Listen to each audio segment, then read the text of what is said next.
Bale ಸಿಕ್ಕಿದ್ರೂ ಕೂಡ ನಟ ದರ್ಶನ್ಗೆ ಸಂಕಷ್ಟ ಮಾತ್ರ ತಪ್ಪುತ್ತಾ ಇಲ್ಲ ಅಂತಾನೆ ಹೇಳಬಹುದು. ಯಾಕಂದ್ರೆ ರೇಣುಕಾಸ್ವಾಮಿ ಕೊಲೆ ಆರೋಪಿಗೆ ಈಗ ಸುಪ್ರೀಂ ಶಾಕ್ ನೀಡುವ ಸಾಧ್ಯತೆ ಕೂಡ ಇರುವಂಥದ್ದು. ಅನುಮತಿ ಪತ್ರ ತನಿಖಾಧಿಕಾರಿಗಳ ಕೈ ಸೇರುವ ಸಾಧ್ಯತೆ ಇದೆ.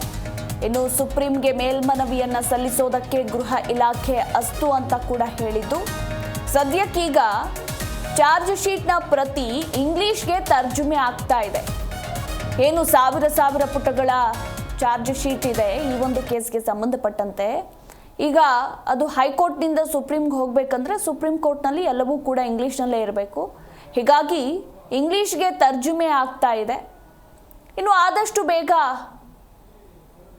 ಸುಪ್ರೀಂಗೆ ಮೇಲ್ಮನವಿ ಸಲ್ಲಿಕೆಯಾಗುವ ಸಾಧ್ಯತೆ ಇರುವಂಥದ್ದು.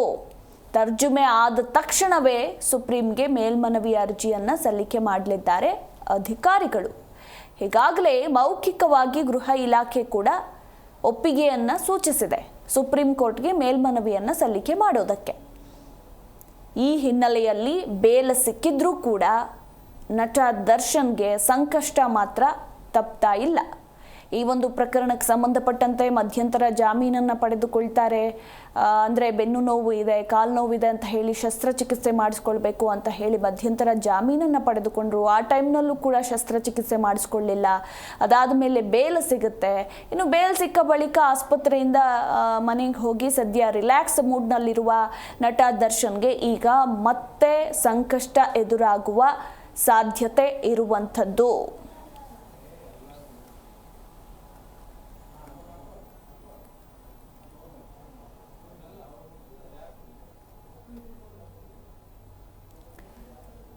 ಈಗ ಮಾಹಿತಿ ಪ್ರಕಾರ ಚಾರ್ಜ್ ಶೀಟ್ ಇಂಗ್ಲಿಷ್ಗೆ ತರ್ಜುಮೆ ಆಗ್ತಾ ಇದ್ದು, ತರ್ಜುಮೆ ಆದ ತಕ್ಷಣವೇ ಸುಪ್ರೀಂಗೆ ಮೇಲ್ಮನವಿ ಸಲ್ಲಿಕೆ ಆಗಲಿದೆ. ತನಿಖಾಧಿಕಾರಿಗಳು ಮೇಲ್ಮನವಿಯನ್ನು ಸಲ್ಲಿಕೆ ಮಾಡಲಿದ್ದಾರೆ ಅನ್ನೋದರ ಕುರಿತು ಮಾಹಿತಿ ಕೂಡ ಇರುವಂಥದ್ದು. ಬರೋಬ್ಬರಿ 4,000ಕ್ಕೂ ಹೆಚ್ಚು ಪುಟಗಳ ಚಾರ್ಜ್ ಶೀಟ್ ಇರುವಂಥದ್ದು ರೇಣುಕಾಸ್ವಾಮಿ ಕೊಲೆ ಪ್ರಕರಣಕ್ಕೆ ಸಂಬಂಧಪಟ್ಟಂತೆ. ಹೀಗಾಗಿ ಅಷ್ಟೂ ಪುಟಗಳ ಇಂಗ್ಲಿಷ್ ತರ್ಜುಮೆ ಆಗೋದಕ್ಕೆ ಸಮಯ ಅಂತೂ ಆಗೇ ಆಗುತ್ತೆ. ಇನ್ನೂ ಒಂದು 2-3 ದಿನಗಳ ಬಳಿಕ ಸುಪ್ರೀಂಗೆ ಮೇಲ್ಮನವಿ ಸಲ್ಲಿಕೆ ಆಗುವ ಸಾಧ್ಯತೆ ಕೂಡ ಇರುವಂಥದ್ದು. ಈ ಮೂಲಕ ನಟನಿಗೆ ಸಂಕಷ್ಟ ಮಾತ್ರ ತಪ್ಪಿದ್ದಲ್ಲ ಅಂತಲೇ ಹೇಳಬಹುದು. ಸೊ ಹೀಗಾಗಿ ಸಾಕಷ್ಟು ಕುತೂಹಲ ಕೂಡ ಮೂಡಿಸಿದೆ. ಸೊ ಈ ಒಂದು ಪ್ರಕರಣಕ್ಕೆ ಸಂಬಂಧಪಟ್ಟಂತೆ ಇನ್ನು ಏನೆಲ್ಲ ಬೆಳವಣಿಗೆಗಳಾಗಲಿದೆ ಅನ್ನೋದರ ಕುರಿತು ಸದ್ಯಕ್ಕೀಗ ರೇಣುಕಾಸ್ವಾಮಿ ಕೊಲೆ ಆರೋಪಿಗೆ ಸುಪ್ರೀಂ ಶಾಕ್ ನೀಡುತ್ತಾ ಅನ್ನೋ ಪ್ರಶ್ನೆ ಎದುರಾಗಿದೆ. ಈ ಬಗ್ಗೆ ಇನ್ನೂ ಹೆಚ್ಚಿನ ಡೀಟೇಲ್ಸ್ ಕೊಡ್ತಾರೆ ನಮ್ಮ ಪ್ರತಿನಿಧಿ ವಿಶ್ವನಾಥ್. ಒಂದು ಕಡೆ ಬೇಲ್ ಸಿಕ್ಕಿದ್ರೂ ಕೂಡ ನಟ ದರ್ಶನ್ಗೆ ಸಂಕಷ್ಟ ಮಾತ್ರ ತಪ್ತಾ ಇಲ್ಲ ಅಂತಾನೆ ಹೇಳಬಹುದು. ಇನ್ನೇನು ಆದಷ್ಟು ಬೇಗ ಸುಪ್ರೀಂ ಕೋರ್ಟ್ಗೆ ಮೇಲ್ಮನವಿ ಸಲ್ಲಿಸೋದಕ್ಕೆ ತನಿಖಾಧಿಕಾರಿಗಳು ಸಕಲ ಸಿದ್ಧತೆಗಳನ್ನು ಕೂಡ ನಡೆಸಿಕೊಳ್ತಾ ಇದ್ದಾರೆ. Overall details. ಅದು ಮೊದಲೇದಾಗಿ ರೇಣುಕಾಸ್ವಾಮಿ ಕೊಲೆ ಪ್ರಕರಣದಲ್ಲಿ ಈಗಾಗಲೇ 17 ಆರೋಪಿಗಳಿಗೂ ಕೂಡ ಬೇಲ್ ಸಿಕ್ಕಿರುವಂತದ್ದು. ಮೊದಲೇದಾಗಿ ದರ್ಶನ್ ಮಧ್ಯಂತರ ಜಾಮೀನನ್ನು ಪಡೆದುಕೊಂಡಿರ್ತಾರೆ ಬೆನ್ನು ನೋವಿನ ನೆಪ ಹೇಳಿ. ಅದಾದ ಮೇಲೆ ಅವರಿಗೆ ರೆಗ್ಯುಲರ್ ಬೇಲ್ ಕೂಡ ಸಿಕ್ಕಿರುವಂತದ್ದು. ಈಗ ಅವರು ರೆಸ್ಟ್ ನಲ್ಲಿ ಕೂಡ ಇದ್ದಾರೆ. ಆದ್ರೆ ಇಲ್ಲಿ ನಾವು ಗಮನಿಸಬೇಕಾದ ಸಂಗತಿ ಅಂತಂದ್ರೆ ಮಧ್ಯಂತರ ಜಾಮೀನು ಪಡ್ಕೊಳ್ಳೋದಕ್ಕೆ ಅವರು ಮೂಲ ಕಾರಣವನ್ನ ಕೊಟ್ಟಿದ್ದು, ನನಗೆ ಬೆನ್ನು ನೋವಿದೆ, ಹೀಗಾಗಿ ನಾನು ಸರ್ಜರಿಯನ್ನ ಮಾಡಿಸ್ಬೇಕು, ಇಲ್ಲ ಅಂತಂದ್ರೆ ಸ್ಟ್ರೋಕ್ ಆಗುವಂತಹ ಸಾಧ್ಯತೆ ಇದೆ ಅನ್ನೋ ಒಂದು ಹಿನ್ನೆಲೆಯಲ್ಲೂ ಕೂಡ ಕೋರ್ಟ್ಗೆ ಮನವರಿಕೆ ಮಾಡಿಕೊಟ್ಟಿದ್ರು. ಇದನ್ನೇ ಸಿ.ವಿ. ನಾಗೇಶ್ ಅವರು ವಾದವನ್ನು ಕೂಡ ಮಂಡಿಸಿದ್ರು. ಈ ಹಿನ್ನೆಲೆ ಅವರಿಗೆ ಬೇಲ್ ಕೂಡ ಮಧ್ಯಂತರ ಜಾಮೀನು ಕೂಡ ಸಿಕ್ಕಿತ್ತು. ಅದಾದ್ಮೇಲೆ ಅವರು BGS ಆಸ್ಪತ್ರೆಯನ್ನು ಸೇರ್ಕೊಳ್ತಾರೆ. ಅಲ್ಲಿ ಯಾವುದೇ ರೀತಿಯಲ್ಲೂ ಕೂಡ ಸರ್ಜರಿ ಆಗೋದಿಲ್ಲ. ದರ್ಶನ್ಗೆ ಇವಾಗ ಸರ್ಜರಿ ಆಗುತ್ತೆ, ಅವಾಗ ಸರ್ಜರಿ ಆಗುತ್ತೆ ಅನ್ನೋ ಒಂದು ಕುತೂಹಲ ಎಲ್ಲರಲ್ಲೂ ಕೂಡ ಇತ್ತು. ಅದೇ ರೀತಿಯಾಗಿ ವೈದ್ಯರನ್ನ ಕೇಳಿದಂತಹ ಸಂದರ್ಭದಲ್ಲಿ ಅವರಿಗೆ BP ವೇರಿಯೇಷನ್ ಇದೆ, ಹೀಗಾಗಿ ಸ್ವಲ್ಪ ಸಮಯ ಹಿಡಿಯುತ್ತೆ ಅನ್ನೋ ಒಂದು ಸಬೂಬನ್ನು ಕೂಡ ಕೊಟ್ಟಿದ್ರು. ಯಾವಾಗ ಮಧ್ಯಂತರ ಜಾಮೀನು ಸಿಗುತ್ತೋ ಅವರು ಯಾವುದೇ ರೀತಿಯಲ್ಲೂ ಕೂಡ ಸರ್ಜರಿಯನ್ನ ಮಾಡಿಸ್ಕೊಳ್ಳದೆ ನೇರವಾಗಿ ತಮ್ಮ ಮನೆಗೆ ಹೋಗಿ ರೆಸ್ಟ್ ಮಾಡ್ತಾರೆ, ಅಂದ್ರೆ ಹೆಂಡತಿ ಮನೆಗೆ. ಈಗ ಮೈಸೂರಿನಲ್ಲೂ ಕೂಡ ಅವರು ಇರುವಂತದ್ದು.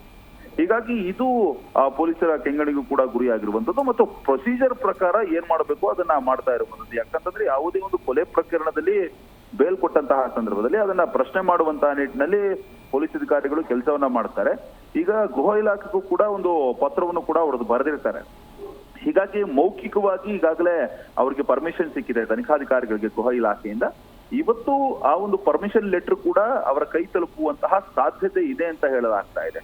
ಇನ್ನು ಆ ಲೆಟರ್ ಬಂದ ತಕ್ಷಣ ಮತ್ತು ಇಲ್ಲಿ ಪ್ರಮುಖವಾಗಿ ಚಾರ್ಜ್ ಶೀಟ್ ನ ತರ್ಜುಮೆ ಕಾರ್ಯ ನಡಿಬೇಕಾಗತ್ತೆ. ಅಂತಂದ್ರೆ ಇಲ್ಲಿ ಕನ್ನಡದಲ್ಲಿ ಇರುವಂತಹ ಮಾಹಿತಿಗಳು ಅಂದ್ರೆ 3,000ಕ್ಕೂ ಹೆಚ್ಚು ಪುಟಗಳ ಏನೋ ಒಂದು ಚಾರ್ಜ್ ಶೀಟ್ ಅನ್ನ ತನಿಖೆ ಮಾಡಿದಾರಲ್ಲ, ಅದನ್ನ ಕಂಪ್ಲೀಟ್ ಆಗಿ ಇಂಗ್ಲಿಷ್ಗೆ ತರ್ಜುಮೆ ಮಾಡಬೇಕಾಗುತ್ತೆ. ಯಾಕಂತಂದ್ರೆ ಸುಪ್ರೀಂ ಕೋರ್ಟ್ ನಲ್ಲಿ ಇದು ಇಂಗ್ಲಿಷ್ ನಲ್ಲೇ ಇರಬೇಕಾಗತ್ತೆ. ಈ ಹಿನ್ನೆಲೆಯಲ್ಲಿ page to page, word to word ಈ ಒಂದು ಟ್ರಾನ್ಸ್ಲೇಷನ್ ಅನ್ನ ಮಾಡ್ಬೇಕಾಗತ್ತೆ. ಅಂತಂದ್ರೆ ತನಿಖೆಯ ಹಾದಿಯಲ್ಲಿ ಏನೆಲ್ಲ ಸಾಕ್ಷಿಗಳನ್ನ ಕಂಡುಕೊಳ್ಳಲಾಗಿದೆ ಮತ್ತು ಏನೆಲ್ಲ ಆರೋಪಿಗಳ ವಿರುದ್ಧವಾಗಿ ಸಾಕ್ಷಿಗಳಿದೆ ಅನ್ನೋ ಒಂದು ಹಿನ್ನೆಲೆಯಲ್ಲೂ ಕೂಡ ಸುಪ್ರೀಂ ಕೋರ್ಟ್ಗೆ ಮಾಹಿತಿಯನ್ನು ಕೊಡಬೇಕಾಗುತ್ತೆ.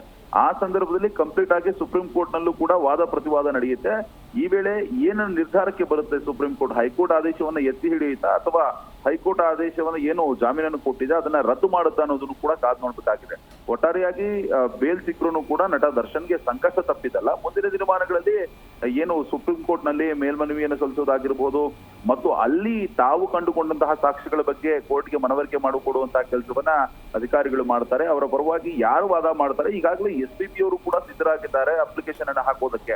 ಅಂದ್ರೆ ಈ ಒಂದು ಅಪ್ಲಿಕೇಶನ್ ಅನ್ನ ಹಾಕಿದಂತಹ ಸಂದರ್ಭದಲ್ಲಿ ಕೋರ್ಟ್ ಯಾವಾಗ ಈ ಒಂದು ವಿಚಾರಣೆ ಮಾಡುತ್ತೋ ಆ ಸಂದರ್ಭದಲ್ಲಿ ಏನ್ ನಿರ್ಧಾರ ಬರುತ್ತೋ ಅದರ ಮೇಲೆ ದರ್ಶನ್ ಮತ್ತು ಇನ್ನಿತರರ ಭವಿಷ್ಯ ಕೂಡ ನಿರ್ಧಾರ ಆಗುತ್ತೆ.